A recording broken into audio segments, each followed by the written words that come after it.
All right, so measures of center. Oh, they're over there on the stool. Huh? Is it both handles? Yes, both. All right, so today we're looking at measures of center and variation. Variation, that was the word we used yesterday when we were seeing what things vary by. That has to do with the range or the interquartile range, like what we were doing with the box and whisker plots. Variation is another way of describing the spread of the data, how spread out it is, if it's close together or spread out. So, measures of center, they basically represent a typical value. A typical value as a measure of center, these are called the mean, the median, and the mode. These are the measures of center. You've seen these before. You learn these, I think the first time you learned them is in elementary school. It's probably 4th or 5th grade. So it might have been a while since the last time you've seen these, but you do use them. Measures of variation, like I just talked about at the very beginning, is how spread out the data is. The measures of variation are the standard deviation. For standard deviation, which we have that definition down here, so I'm not going to write it out. I'm just going to put SD for standard deviation. Another measure of variation, like we talked about yesterday and just a moment ago, is the range, or the interquartile range on a box and whisker plot. Those measure the spread, the variation. Okay. Then we've got the mean. Mean is basically another word for average. So I'm just going to put av for average. In this textbook that we're using, it's the Big Ideas math textbook, and they symbolize the mean with X and a bar on top. That's a symbol to represent the mean. You basically add up the data, and then you divide by the number of data values. Like yesterday, we had to find the mean between two numbers. So we had to add those two numbers and divide by 2 because there was 2 of them. Then the median, we also found yesterday with the box and whisker plots. This is always going to be the middle number, the number in the middle. So, and of course, you have to list the data in order to find the correct number in the middle. So this is after it's in numerical order.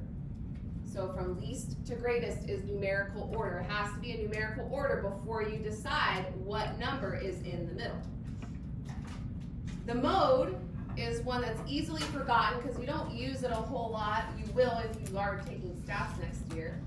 It is the number, I'm using the little pound symbol for number, that occurs the most.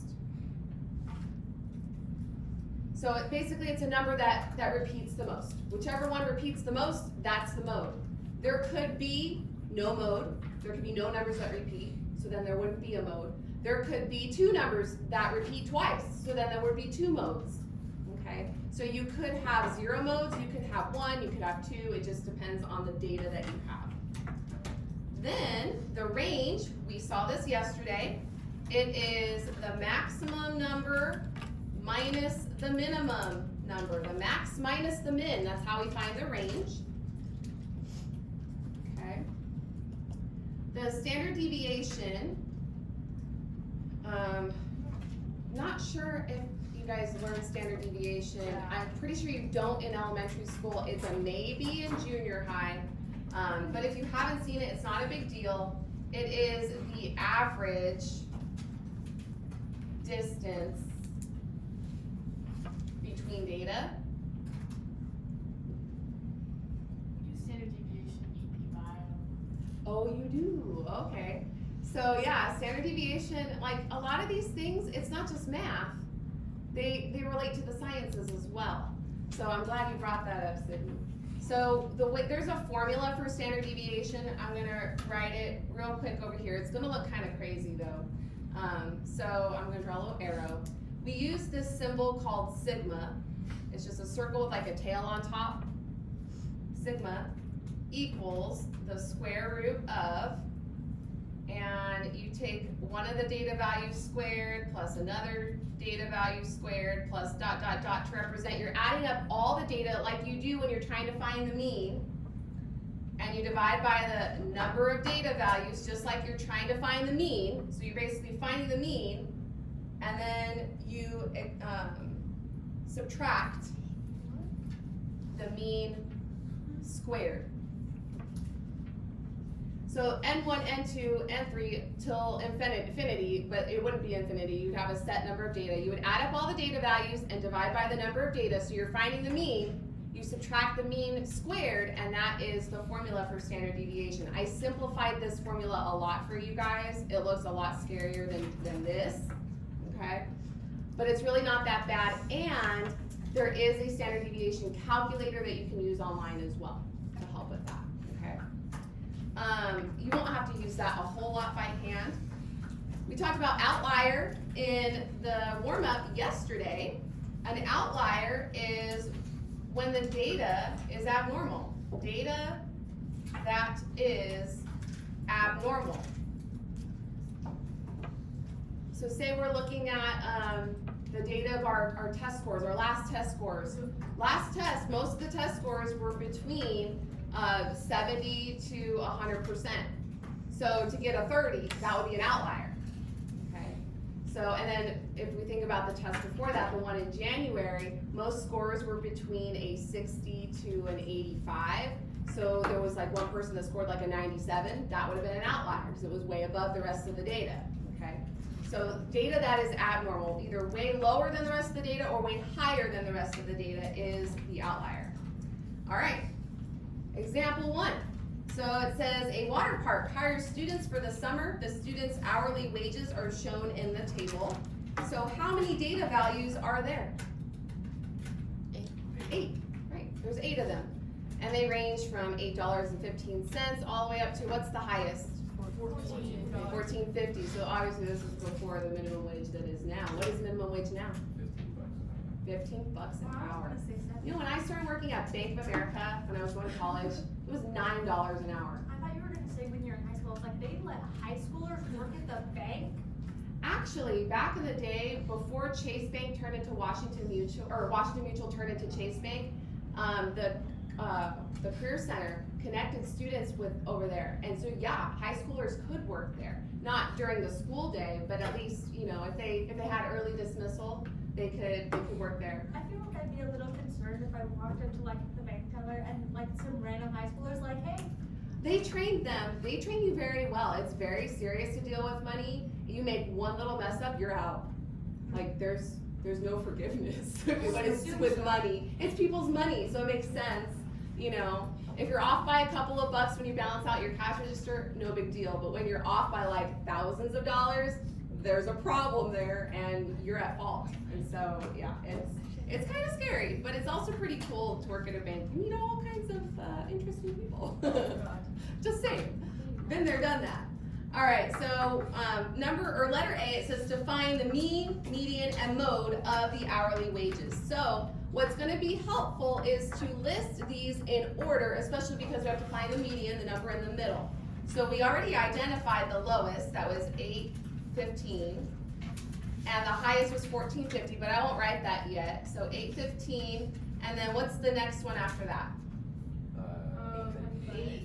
$8.25, and then?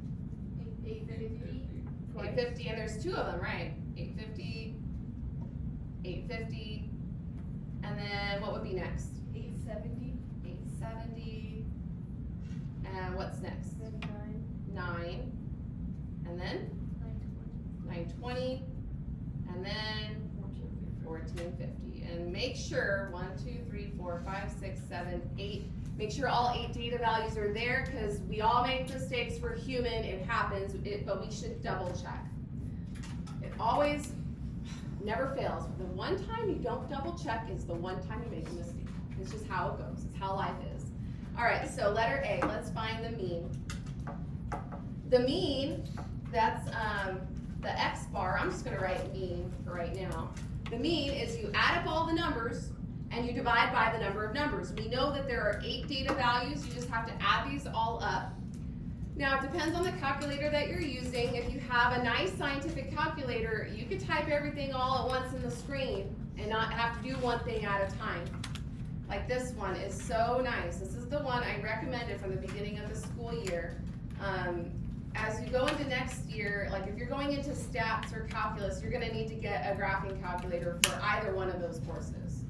And each teacher likes a different one. Like I believe Ms. Sedlak likes the TI-89s, and Mrs. Ardito likes the TI-85s. I like the TI-85s. I hate the TI-89. It is so confusing. I hate it. Hate it. That's the only calculator I can't figure out. I have one at home too, and I'm like, I don't know how to use you. All right, so the total is 66.3, and what do I have to divide this by? 8. So we need to round this to, wait, did I add everything in there? Because I have a different answer on mine. Did you guys get a different answer? I did. I think you put 8.15. Oh, did I only put 851s? Oh, that's it. I was gonna do it on my notes. Okay, so let me double check that, because I'm like, wait, that's not the answer I have on my notes. 8.50 plus 8.50. This is what happens when I'm talking and doing things at the same time. Sometimes I can multitask, and sometimes I suck. You know what's nice about this calculator too is I can count. So I see there's 1, 2, 3, 4, 5, 6, 7, 8. They're all in there. All right, that's different than what I got. Divided by 8, I should get 9.35. That's it. Okay. So the mean is 9.35. Okay. In the box X, that was one of the answers we had to get. The next thing we have to get is the median. That's the number in the middle. Now, there are 8 data values, so that means that's an even number. We're gonna have 2 numbers in the middle. So when we get to 4, the 4th and 5th data value are our 2 numbers in the middle. We should have 3 on either side of where I have this highlighted. And what do I do with these numbers? Add them and divide by 2, right? So 8.50 plus 8.70 equals, divide that by 2, and we get 8.6. Which, doesn't that make sense? Yeah. Right? So we could have even skipped typing that in. But you don't know that until you go through it and you start recognizing those patterns that keep happening, and you're like, oh, I could have saved myself some time. All right, the mode is the number that occurs the most often. Do we have any repeaters? 850, so that's our mode. Okay. So we found the mean, median, mode, so part A is done. Part B, which measure of center best represents the data? So our measures of center, remember in our definition, the very first one that we wrote down, they are the mean, the median, and the mode. So looking at these data, and then looking at our list of data in order, which one do we think is measuring the center of the data the best? Median. Yeah, the median looks like it's pretty much the middle. Like 850 is close, 935 is way off. And that's because we got an outlier. Isn't 1450 much higher than the rest of the data? Right, so we have this higher outlier, so it's making the average higher than what it should be. So the median is the best measure of center for this data. It isn't always going to be. So we can say the median measures the center the best since the mean is larger than, I shouldn't put I'm gonna put most of the data.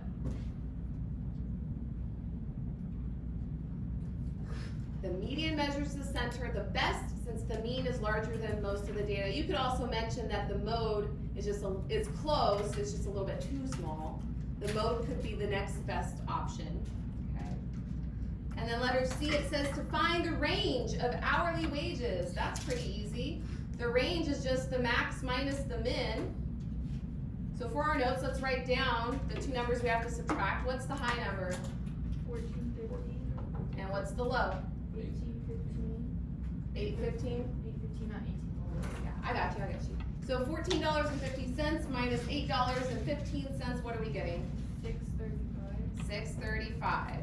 So the students' hourly wages are varying by $6.35. That's a pretty big variation, but that's because that outlier, the $14.50, makes it really big. All right, letter D, it says find the standard deviation of the hourly wages. So, and this may not be the exact standard deviation formula that you use in science because there's different variations of the standard deviation formula. This is the one that we are using for math, okay?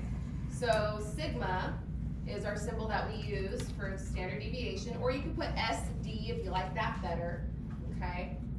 I'm not gonna be particular about that. So basically, remember, this is the mean minus the mean squared. So the mean, didn't we find the mean? Yeah. What was it? 9.35. 9.35. Oh, you know what? Never mind. Back that up. What do I have here? N1 squared, what does that mean? Each N2 value squared.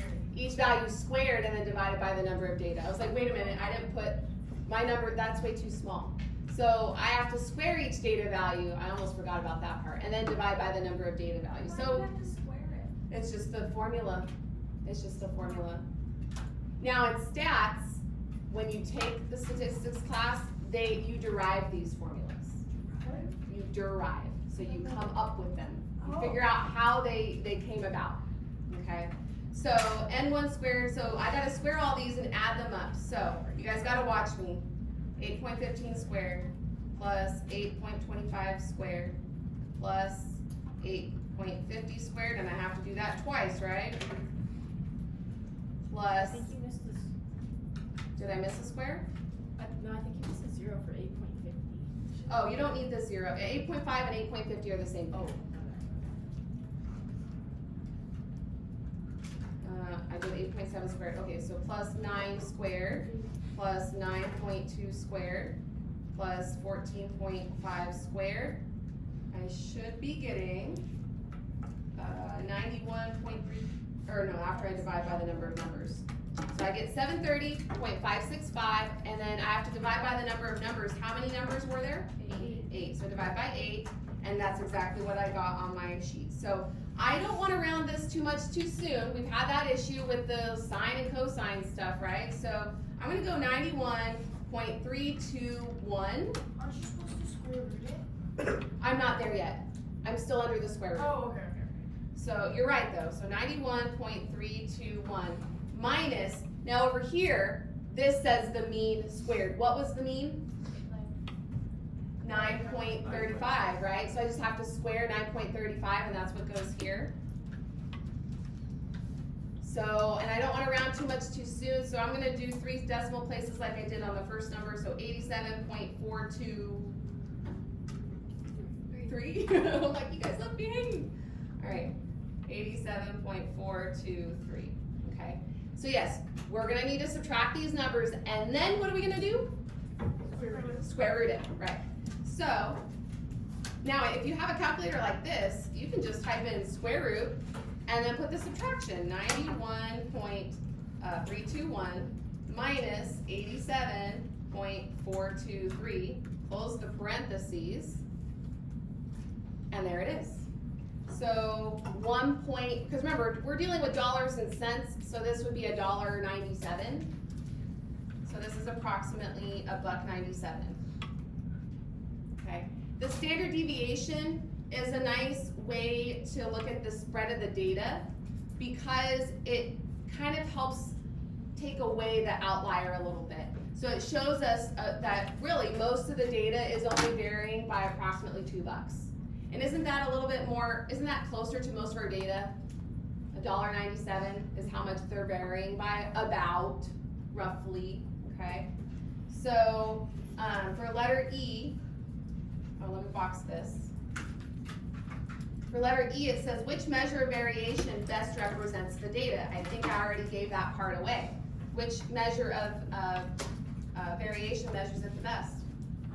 Standard deviation. The standard deviation, right? Because the range is $6.35, but that's because we're looking from high, where's it high to low. And this is the only high, everything else is around $8 or $9. Okay, so that's not a really good description of the data. But the standard deviation, it's only $2 away and that they vary, that's about right. It's not exact, but it's a lot closer. So yeah, so I'm gonna put the SD is more accurate.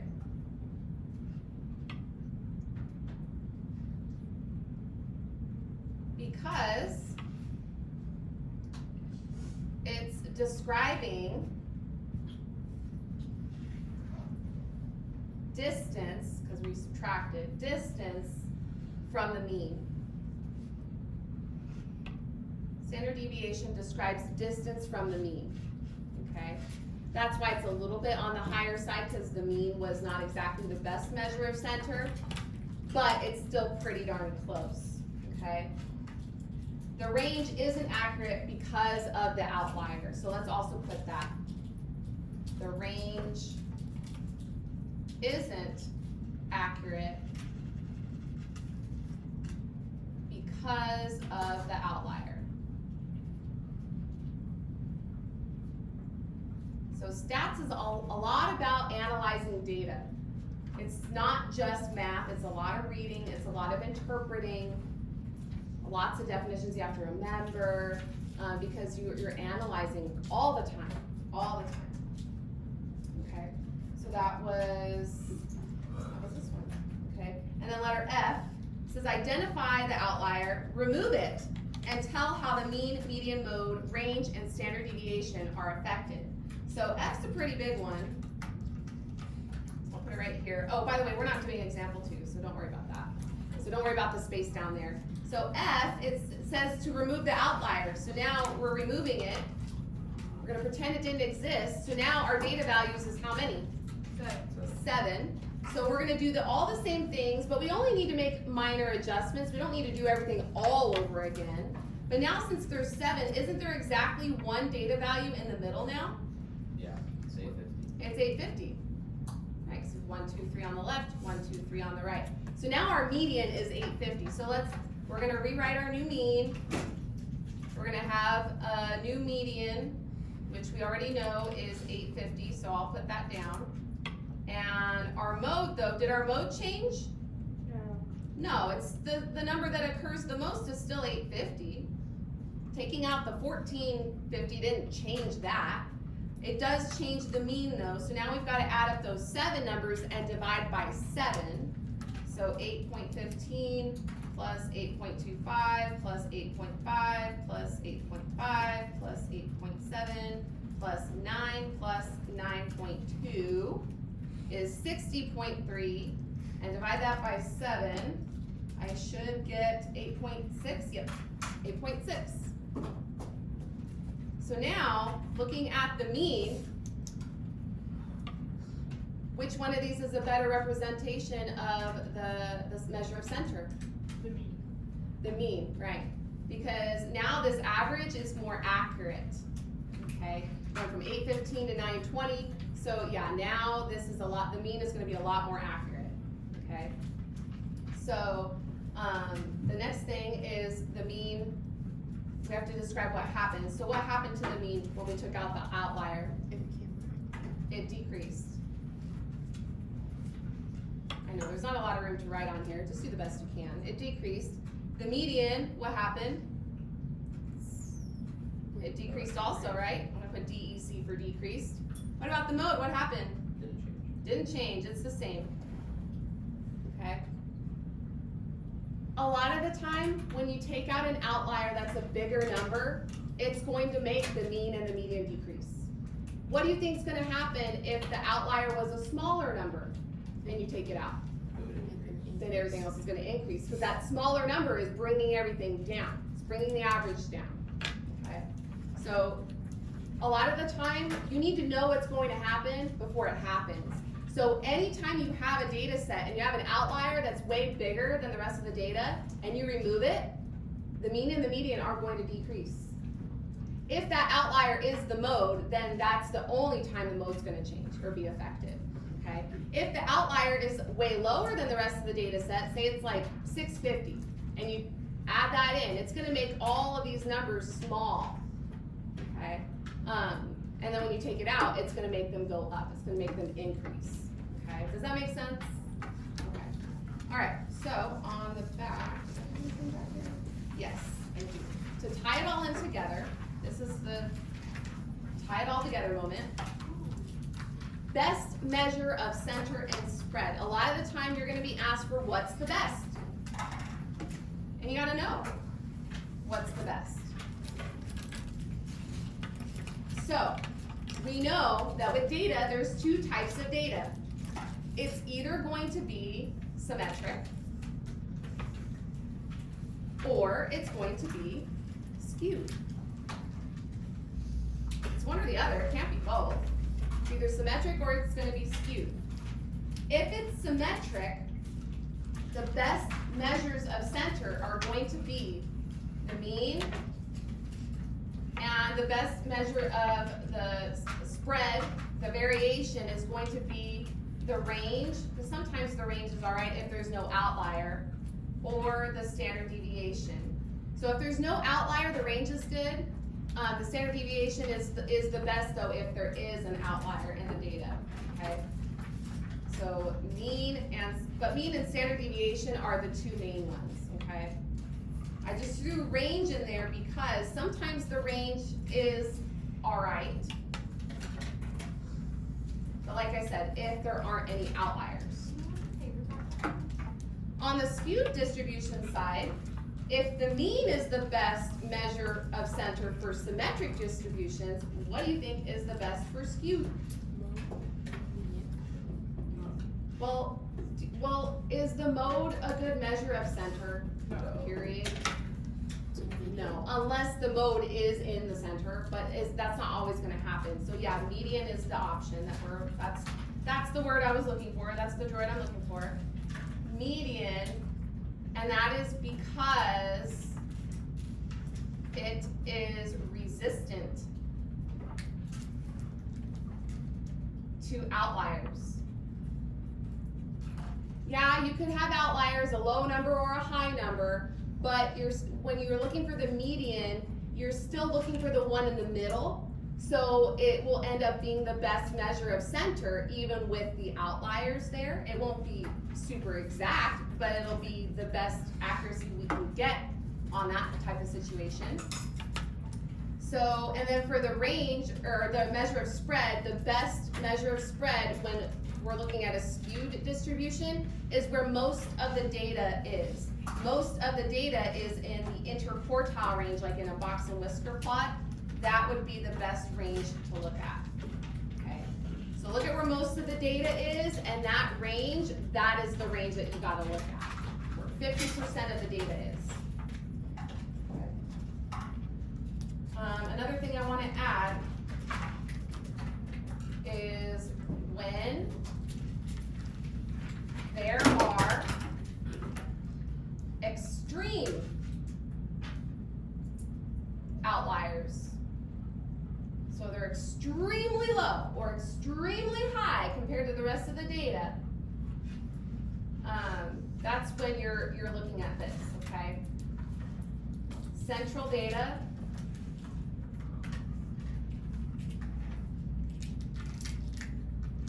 isn't affected by outliers. So this is only good for, though, the skewed distributions. So when there are outliers, that's why the median is the best, because the outliers don't really affect the median, like I was trying to explain earlier, okay? Central data isn't affected by the outliers when we're looking at the median and the interquartile range, because then you're looking at what's going on in the center. Where's most of the data? And that's telling you the story more than the outliers are trying to skew it, okay? All right, so your homework is on the next page of the other handout that you got today, measures of center and variation, the spread, And so you're finding mean, median, mode for numbers 1 and 2. You're answering the questions from number 3, just like the example that we did. You're answering questions. You're not finding mean, median, mode, and standard deviation on every single problem. You are answering questions on every single problem. So hopefully it should not take you that long, okay? If you get mad at it, like you got mad at homework last night, then walk away. Come back later. Just try it. If it's wrong, you tried it. That's okay. At least you tried, okay? How do you do number 10? Huh? How do you do number 10? Number 10, sure. It says draw the normal curve for the data given in problem 2. So you gotta look at problem 2 and see there was only 1, 2, 3, 4, 5 data points. And you need to draw a normal curve for that data. Don't forget you will need the mean and the standard deviation. So for number 10, I recommend you Google a normal curve. And obviously, you need the mean and the standard deviation of that data to graph a normal curve. So Google that and then try to come up with one as best you can, okay? That's my suggestion on that. That was a good question, thank you, Mia. I'll make sure to bring that up in the second period as well. All right, any other questions? All right, that's it.